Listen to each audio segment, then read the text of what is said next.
What's a company secret you can share now that you don't work there? I used to work for a company that rhymes with Musbade, and we used to have somebody post this question every few months for material for one of our clickbait articles. They are out of business now, but in the early 90s I worked at Radio Shack for a year and a half. When people would return an item because it didn't work, the manager of the store would just box it back up and sell it again as if it were new. When I asked him about it, he said, "Hopefully they will return it to a different store." I nearly got fired when I refused to sell a guy a walkie-talkie CB radio that I knew didn't work.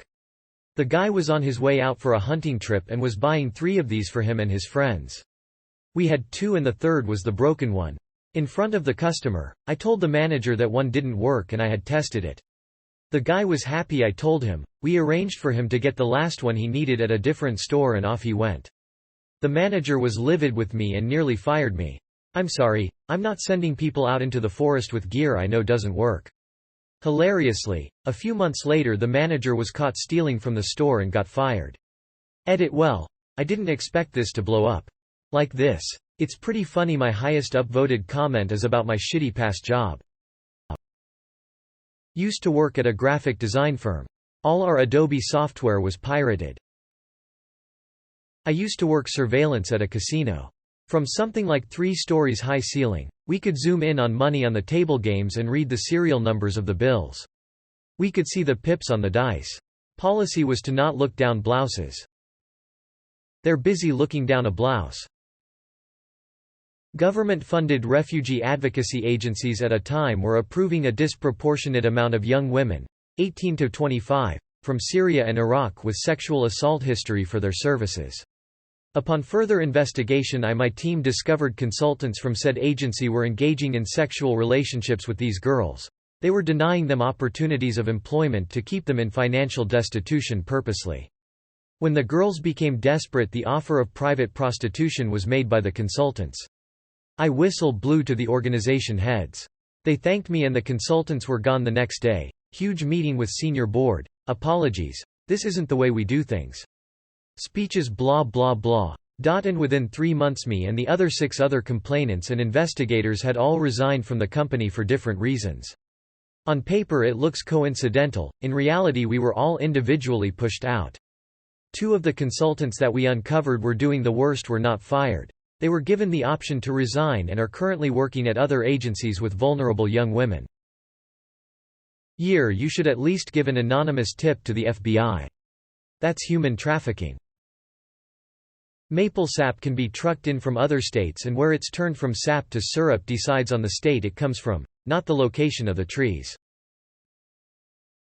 Inbound call center. We are currently experiencing an unusually high call volume. Message is permanent. They just didn't staff adequately. Olive Garden breadsticks are just Franz brand breadsticks, garlic salt, and butter eta. It's margarine, not butter. I forgot there is a difference. I worked as a dog groomer for a summer. We gave your dog a treat even if they weren't good. If you don't hear music when you're supposedly on hold, the operator simply muted their mic and can still hear you. I've heard interesting and damning things while they thought I couldn't hear them.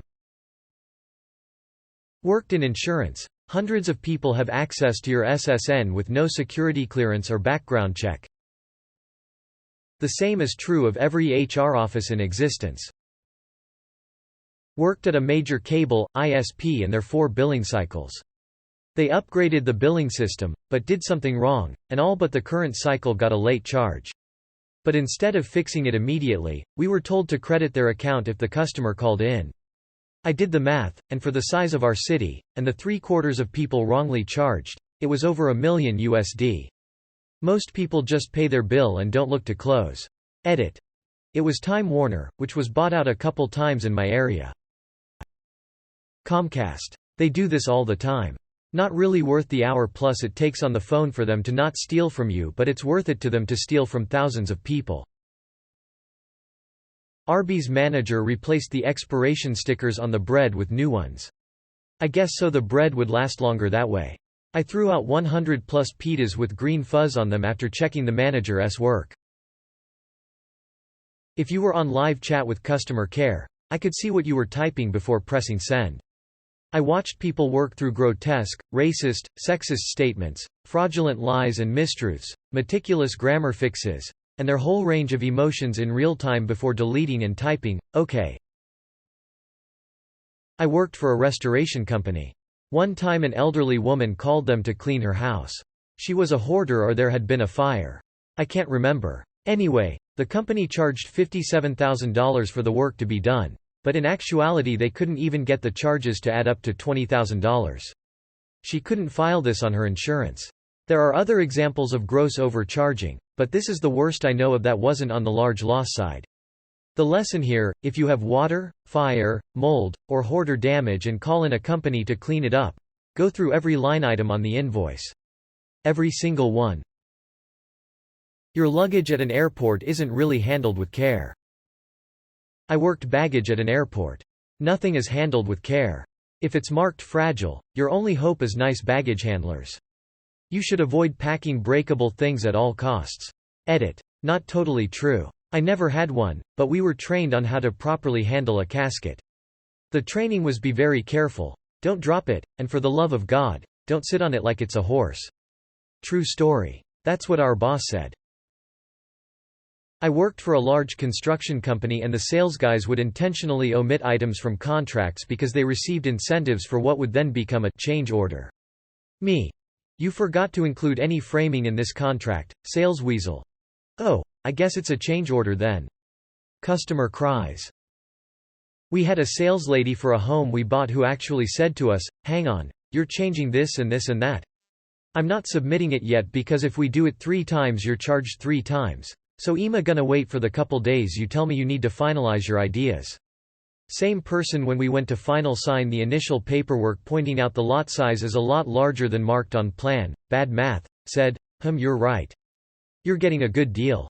Sign right here please. We'd given a deposit and when we saw the error, needed to point it out for our own consciences. She honored the original deal. Got about a third of the lot free. Some people are good. The difference between the high-quality deli meat sold at M&S and the regular deli meat sold in other grocery stores is that we changed the label. We would literally stop the production line, wait for the guy who ran the label machine to swap them out and then start it back up again. Hotels do not typically have security, maintenance or housekeeping on staff 24/7. Once housekeeping finishes cleaning all the rooms, the entire staff leaves except for one front desk employee. Yeah, the amount of times I, at the time a 19-year-old kid, was left completely alone at a mid-size and largely recognizable hotel brand was honestly kinda wild. I had essentially no clue what I was doing. People would call that something in their room was broken and literally the best I could do was go up and just kinda troubleshoot random shit. And then during that time the front desk was completely unattended. This was at like 9 p.m. to not 3 a.m. The secret ingredient of Jimmy John's tuna salad is soy sauce. Edit. Kikkoman soy sauce specifically. And yes, fuck the owner for what he does to animals. Worked at Best Buy 20 years ago. Employee discount was 5% over cost and I needed a new printer. Decided to splurge on the gold-plated USB printer cable that we sold for $40. Rang up $1.78. The stain protector is only useful if you actually file a claim. It isn't a magic fucking potion. Most furniture companies sell some sort of stain protector as an add-on. People buy it, thinking it has some magic ability to prevent stains over the life of a piece of upholstery. Then, 5 years later, spill some Kool-Aid on that shit, and the stain doesn't come out. With most of these protectors, there's a warranty claim process that will get you a new sofa, or a new set, if your sofa pattern isn't made anymore. But nobody ever files a claim. That's the gimmick. The company is counting on you not actually holding them to the deal that they made you, and virtually nobody does. One of our best restaurant in my town is locally famous and everyone goes there. They say everything is homemade. The thing they are famous for is the hot beef sandwiches, with homemade potatoes and gravy, and the fish fry. The fish fry they also have during the week listed as an entree called the cod platter. It is instant Cisco brown gravy mix and instant Cisco mashed potatoes. The cod is only fresh and fried on Fridays. If you order it during the week, it is frozen breaded Cisco fish fillets, aka a blend of random fish shaped into a stick. The Vehicle Modification Shop at Chillicothe Correctional Institution in Chillicothe, Ohio dumps waste coolant from the machine shop into a storm drain that empties directly into the Scioto River, because the chemical disposal tank is a 55-gallon drum in the paint shop, and that's much too small. They can't throw me into solitary confinement for complaining anymore. Edit. This happens about once a year, when the machine's coolant reservoirs are emptied and the coolant replaced. It's not on a schedule, it's one of those things that you do when work is slow. Each machine holds 15 to 20 gallons, and usually you just add more as it evaporates, but eventually it gets nasty and needs replaced. It's supposed to go in a waste tote to be disposed of safely, which is what every non-government machine shop does. Being able to prove this is being done would require knowing when they're going to do this, and that's a decision that's often made spur of the moment. Hey, work is slow, let's have a clean-up day. There aren't any phones in the machine shop, either. Edit 2. A container to store the waste properly costs $200. Why waste taxpayer money when we can just poison the taxpayers instead? In the United States, one company's bread and butter was simply reboxing and relabeling computer monitors from China to make it seem like they were from the company and made, assembled in some way by them. I'm 90% sure a company I worked for was importing product from China, repacking it and selling it as made in USA. i.e., blending it with the product we did make in the US. Assembled in USA is code for this, where all they do is put the made in China into a plastic bag. I worked for a major hotel chain in housekeeping for over 10 years. The number of suicides and people who die naturally in their rooms is a lot higher than you'd think. I worked at a huge convention hotel with over 1,000 rooms, and it happened quite often. Unless it was a pretty gnarly mess, it would just get cleaned like normal and the next guest had no idea. Ice manufacturing. My shift manager dropped a 7-gram bag of weed in a bag of ice. It went out for delivery. No one ever phoned in to complain though. But did anyone phone in to thank you? No one ever phoned in to complain though. They were probably just too chill. All new clothing and everything you try on is dirty. I've worked in retail for years and it still shocks people, but there's no washing machine or disinfectant spray or wipes. Nothing. I've opened boxes of new clothes that had white bugs coming out of it. Seen woman after a workout class come and try clothes on, then just leave still sweaty from the class. One older lady left dime-size skin flakes in the clothes she tried on. Not to mention whatever happens when they return the item or what happened in the factory. People are gross, nothing is clean. Always wash your clothes when you get them home. When I worked at a Godiva store, we would turn expired chocolate bars into sample pieces. This has to be the most benign comment in this whole thread. Yeah, I'd honestly rather day-old chocolate be a sample than get thrown in the dumpster. Chuck E. Cheese isn't a real mouse. If you lived in Brandon, Florida from 07-09, it was actually me. We sometimes made up letters to the editor. Everyone's favorite sauce that people wanted the recipe for was mostly mayonnaise.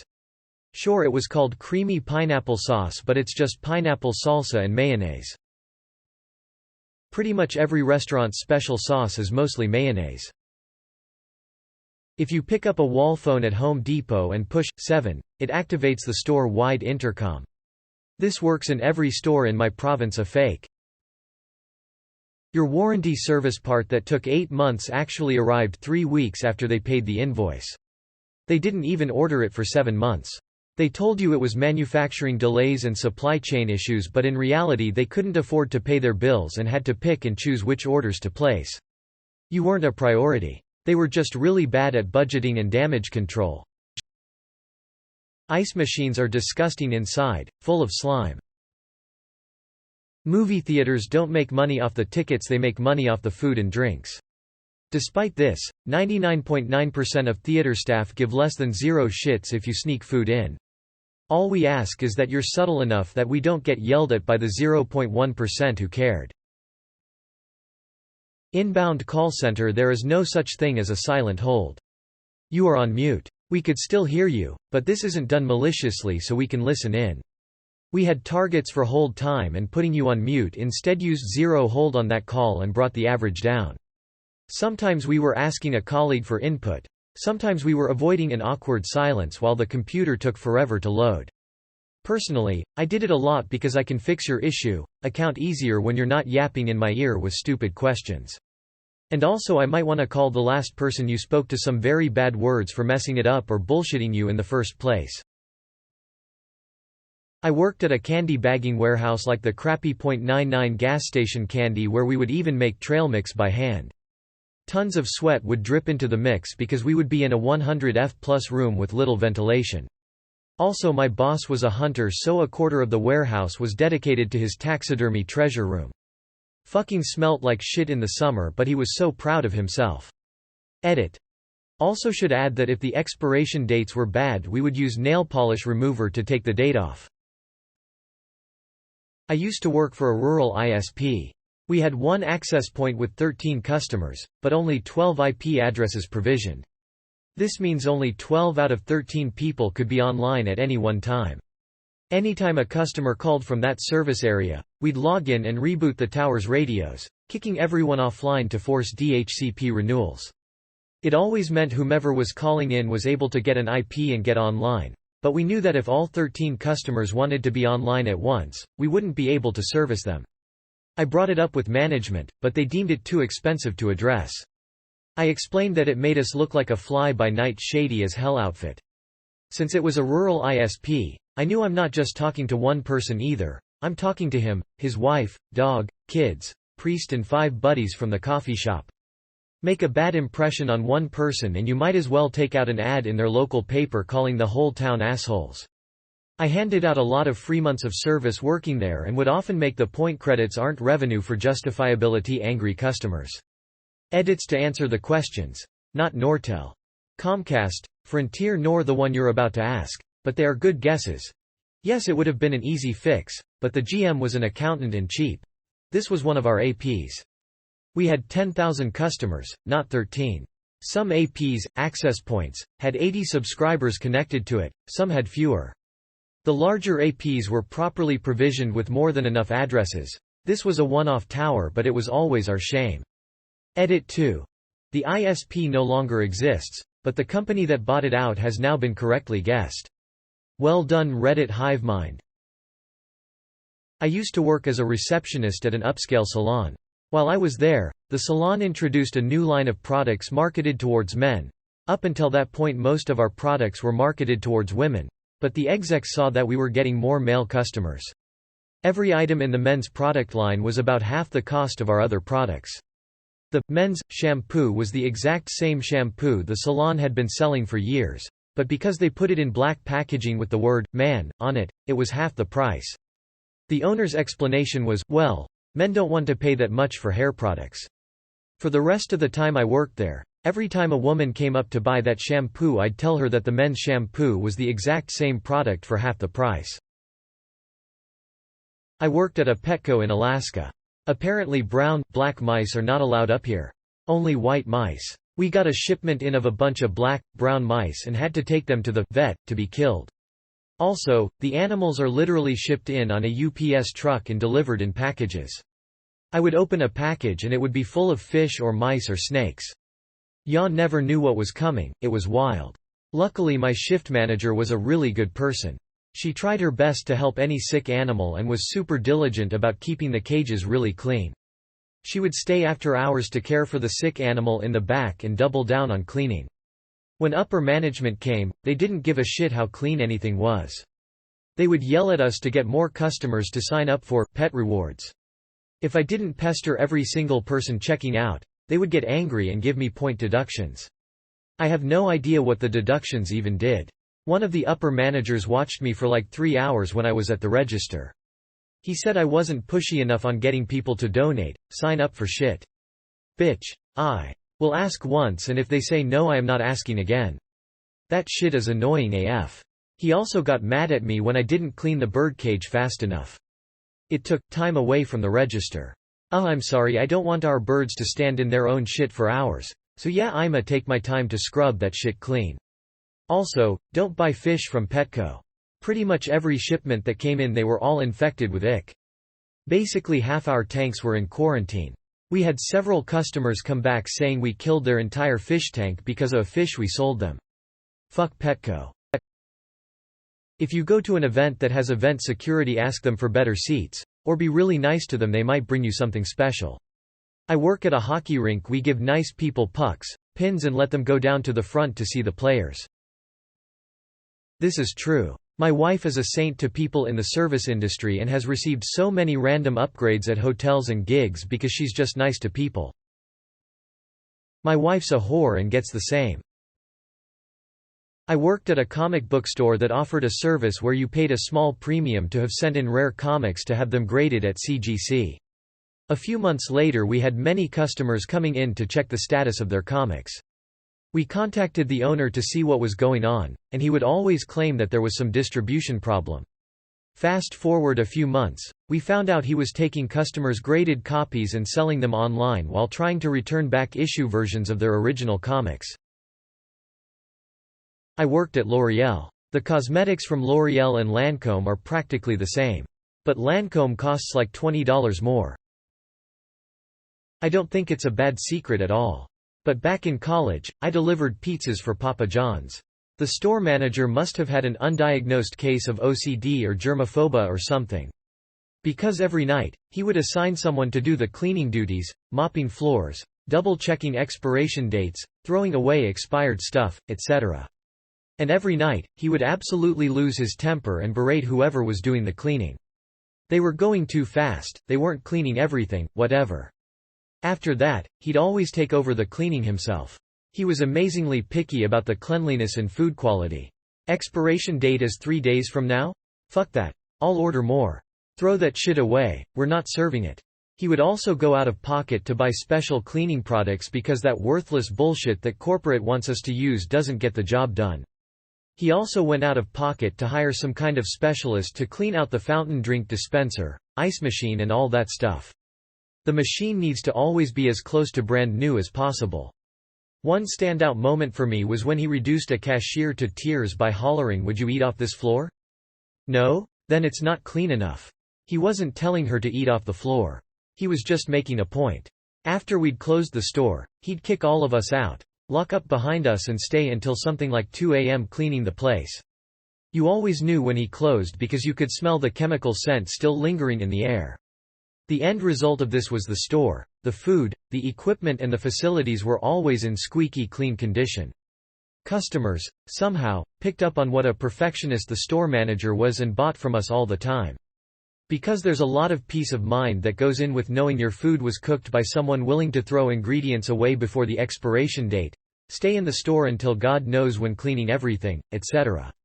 The true irony was how much the boss hated himself because he didn't think he was doing a good enough job to run a clean restaurant with fresh ingredients.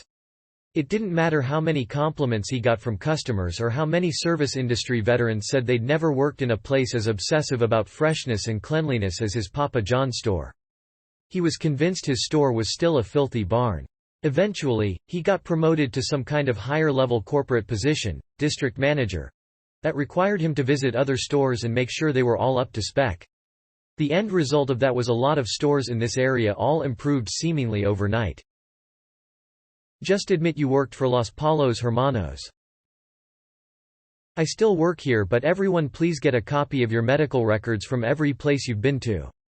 Keep a hard copy in your home because I have horror stories from working in medical records since 2007. When one of my doctors retired, I requested my records so I could take them to my new provider. According to said records, I've had a child, breast biopsy, tonsillectomy, thyroidectomy, and I'm 390 years old. I have had exactly none of these things.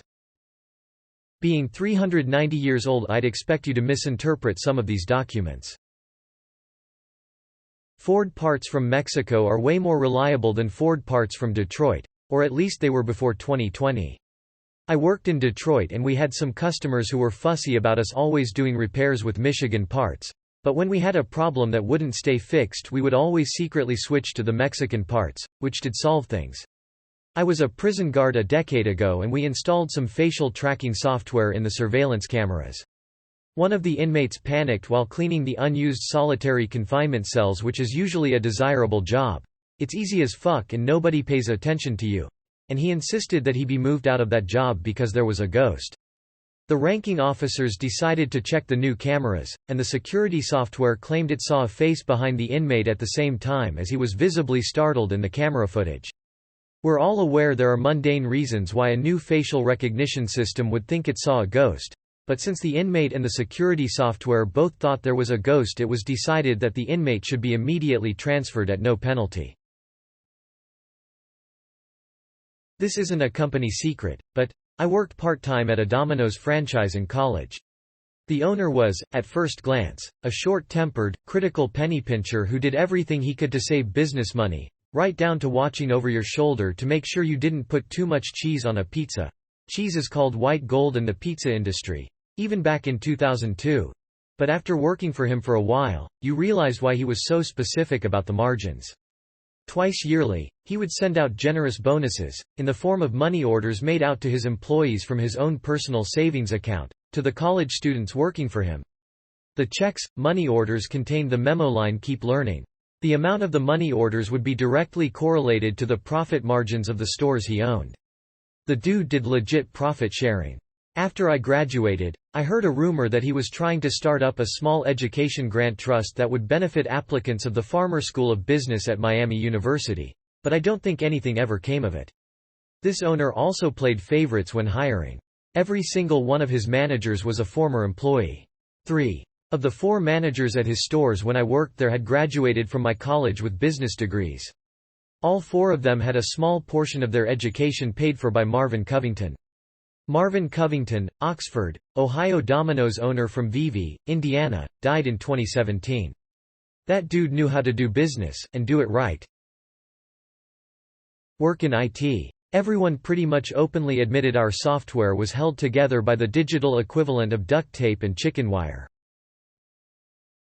Right around the same time, a major retailer had its largest warehouse burned down. It fired a huge number of its store managers under the guise that their stores were experiencing unusually high theft rates of $2 million plus after its annual shrinkage report.